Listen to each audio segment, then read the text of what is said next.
Hello friends, welcome to my channel. வாய்க்கு எதுவுமே சாப்பிட பிடிக்கலன்னு யோசிச்சாலும் சரி, சமைக்கவே இன்ட்ரெஸ்ட் இல்லை, ரொம்ப சிம்பிளாக சமைக்கணும் அப்படின்னு யோசிச்சாலுமே நம்ம டக்குன்னு செய்கிற ஒரே ரெசிபி ரசம் தாங்க.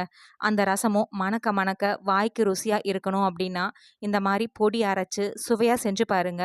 ரசம் அட்டகாசமாக இருக்கும். வாங்க எப்படி பண்ணுறதுன்னு பார்க்கலாம். ஸ்டவ்வில் ஒரு பேன் வச்சுருக்கேங்க. பேன் நல்லா சூடானதுக்கப்புறமா அதில் 1 கப் அளவுக்கு வரமல்லி எடுத்திருக்கேன். நீங்கள் எல்லா பொருளும் ஒரே கப்பில் மெஷர் பண்ணிக்கோங்க. நீங்கள் மெஷரிங் கப் எடுத்தாலும் சரி, டம்ளரில் எடுத்தாலும் சரி, நான் காமிச்சிருக்க மாதிரி சின்ன கப் எடுத்தாலும் எல்லா பொருளும் ஒரே கப்பில் மெஷர் பண்ணி எடுத்துக்கோங்க.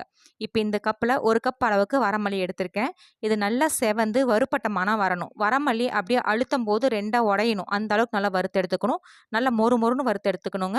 இப்போ நான் உங்களுக்கு எடுத்து அழுத்தி காமிக்கிறேன் பாருங்கள். அப்படி நல்லா 2ஆ அப்படியே உடஞ்சி வரும். இந்த அளவுக்கு நல்லா வறுத்து எடுத்துக்கணும். இப்போ ஒரு பிளேட்டில் மாற்றி நல்லா சூடு இல்லாமல் ஆற வச்சு எடுத்துக்கலாம். அதே மாதிரி நல்லா செவந்து பச்சை மணம் போகிற அளவுக்கு வறுத்து எடுத்துக்கோங்க. அடுத்ததான் அதே கப்பில் 1/2 கப் அளவுக்கு சீரகம், 1 கப் வரமல்லிக்கு 1/2 கப் அளவுக்கு சீரகம் சேர்த்துட்டு, சீரகம் நல்லா செவந்து படபடன்னு பொரிஞ்சு வரணும். சீரகம் வறுக்கும்போது லோ ஃப்ளேமில் வச்சே வறுத்துக்கோங்க. சீரகம் டக்குன்னு செவந்து கருகிடும். அதனால் லோ ஃப்ளேமில் வச்சு நல்லா வறுத்து எடுத்துக்கணும்.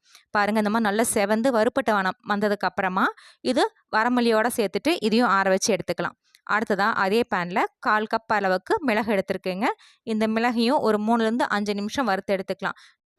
நம்ம ஏற்கனவே வரமல்லியும் சீரகமும் வறுத்ததில் பேன் நல்லா சூடாக இருக்குங்க. அதனால் இதையும் லோ ஃப்ளேமில் வச்சு நல்லா வறுத்து எடுத்துக்கணும். இந்த மிளகு நல்லா அப்படியே வறுப்பட்ட மனம் வருங்க ஒரு 5 நிமிஷத்துக்கிட்ட. அதே மாதிரி இந்த மாதிரி நல்லா நிறம் மாதிரி வந்திருக்கும். இந்த அளவுக்கு வந்ததுக்கப்புறமா இது ஒரு பிளேட்டில் மாற்றி ஆற வச்சு எடுத்துக்கலாங்க. அடுத்ததாக வரமல்லியை எடுத்த அதே கப்பில் 1/2 கப் அளவுக்கு துவரம் பருப்பு எடுத்திருக்கேங்க. இதையும் சேர்த்துட்டு இந்த துவரம் பருப்பு நல்லா செவந்து பச்சை மணம் போய் வறுப்பட்ட மனம் வருங்க. அந்த அளவுக்கு நல்லா வறுத்துக்கணும். இது எல்லா பொருளும் வறுக்கும் போது ஃப்ளேம் லோலியே இருக்கட்டுங்க. ஒரு 2லேருந்து 3 நிமிஷத்துக்கிட்ட வறுத்தோம்னா போதும். இந்த மாதிரி நல்லா செவந்து வறுப்பட்ட மணம் வர ஆரம்பிக்கும். இதையும் ஒரு பிளேட்டில் மாற்றி ஆற வச்சு எடுத்துக்கலாம். அடுத்ததாக அதே பேனில் 1 டீஸ்பூன் அளவுக்கு வெந்தயம் சேர்த்துக்கலாங்க. வெந்தயம் ரொம்ப அதிகம் சேர்த்துட வேண்டாம். 1 டீஸ்பூன் அளவுக்கு சேர்த்தனாலே போதுமானதாக இருக்கும். இதே சேர்த்துட்டு ஒரு 2 நிமிஷம் வறுத்திங்கனாவே போதும். சீக்கிரமாக நல்லா செவந்து வந்துடும். வெந்தயம் நல்லா செவந்ததுக்கப்புறமா இது ஒரு பிளேட்டில் மாற்றி ஆற வச்சு எடுத்துக்கலாங்க. அடுத்ததாக காரத்துக்காக ஒரு 5லேருந்து 6 வரமிளகாய் சேர்த்துருக்குறேன். நீங்கள் காரத்துக்கு தகுந்த அளவு கூடவோ குறைவோ சேர்த்துக்கோங்க. இந்த மிளகாயும் நல்லா செவந்து மொறு மொறுன்னு வறுப்பட்டு வரணுங்க. அந்த அளவுக்கு நல்லா வறுத்து எடுத்துக்கணும். அப்போ தான் நல்லா சுவையாக இருக்கும். இல்லை அதோட பச்சை மணம் அப்படியே இருக்கும். வரமிளகாயோட பச்சை மணம் அந்த ரசப்பொடியில் இருக்கும். மிளகா மட்டும் நல்லா அப்படியே மொறு மொறுன்னு வறுப்பட்ட அளவுக்கு வறுத்து எடுத்துக்கோங்க. ஒரு 2லேருந்து 3 நிமிஷம் குறைஞ்சது லோ ஃப்ளேமில் வச்சிங்கன்னா ஒரு 5 நிமிஷத்துக்கிட்ட வறுத்தோம்னாவே போதும். அந்த மாதிரி நல்லா மொறு மொறுன்னு வறுப்பட்டு வந்துடணும். இது ஒரு பிளேட்டில் மாற்றி எடுத்து வச்சுக்கலாம். அடுத்ததாக ஒரு கைப்பிடி அளவுக்கு ஃப்ரெஷ்ஷான கருவேப்பிலையை க்ளீன் பண்ணி சேர்த்துருக்குறேங்க. கருவேப்பிலையும் நல்லா மொறு மொறுன்னு வறுத்து எடுத்துக்கணும். கருவேப்பிலை நம்ம அப்போ தான் கழுவி சேர்த்தணும் அப்படின்னா கொஞ்சம் கூட ஈரப்பதம் இல்லாமல் நல்லா மொறு மொறுன்னு வறுத்து எடுத்துக்கலாங்க. இந்த மாதிரி நல்லா மொறு மொறுன்னு வறுப்பட்டு வந்ததுக்கப்புறமா இது எல்லாத்தையுமே நம்ம ஏற்கனவே வறுத்து வச்சிருந்த செலவு பொருளோட இந்த கருவேப்பிலையும் சேர்த்துக்கலாம்.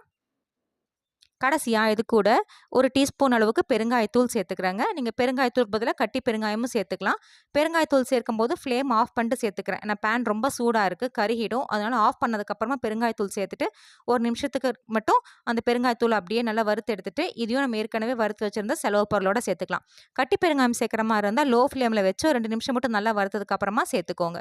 இப்போ இது எல்லாத்தையும் ஒரு பிளேட்டில் மாற்றிட்டு கொஞ்சம் கூட சூடு இல்லாமல் நல்லா ஆறி வந்துடணுங்க. சூடோட மிக்சர் ஜாரில் சேர்த்தோன்னா தண்ணி விட்டு அந்த ரசப்பொடி சீக்கிரம் கெட்டு போயிடும். அதனால நல்ல சூடு இல்லாமல் துளி கூட சூடு இருக்கக்கூடாது. ஆறுனதுக்கு அப்புறமா இது கொஞ்சம் கூட ஈரம் இல்லாத ஒரு மிக்சர் ஜாரில் சேர்த்துட்டு இது வந்து கோர்ஸாக அரைக்கணும். ரொம்ப ஃபைன் பவுடராக அரைச்சிடக்கூடாது.